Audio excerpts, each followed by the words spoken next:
To avoid inadvertently dropping a wheel off the end of a section of dolly track, you might try attaching a single C-clamp at each end of your track run, since your wheels may not be the only thing that gets damaged if you do roll off the end.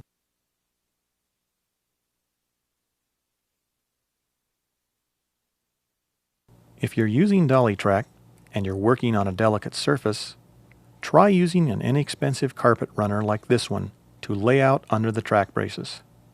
That way you'll avoid damaging the surface you're working on.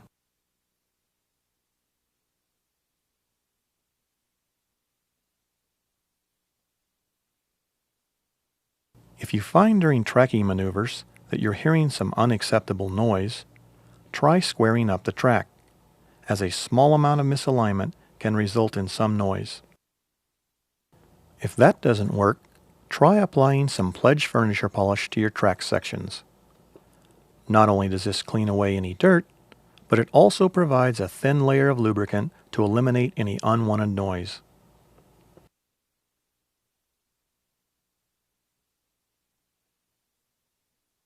Once you have everything loaded properly in the Pelican case that holds the electronics, take a digital picture of the top layer and the bottom layer. Print them out on a color inkjet and laminate them together. Keep it in the case to help you quickly put everything back in its proper place. It'll save you time and allow others to pack up for you. One last tip. When leaving the jib unattended, it's a good idea to lower the jib arm down onto the bipod and remove the counterweight.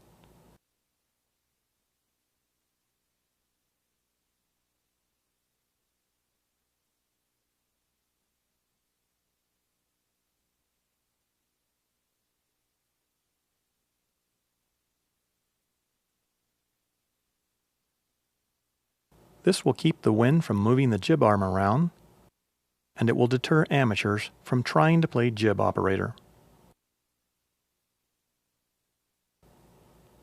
All that's left now is to have some fun and practice with your jib, keeping safety in mind and using common sense.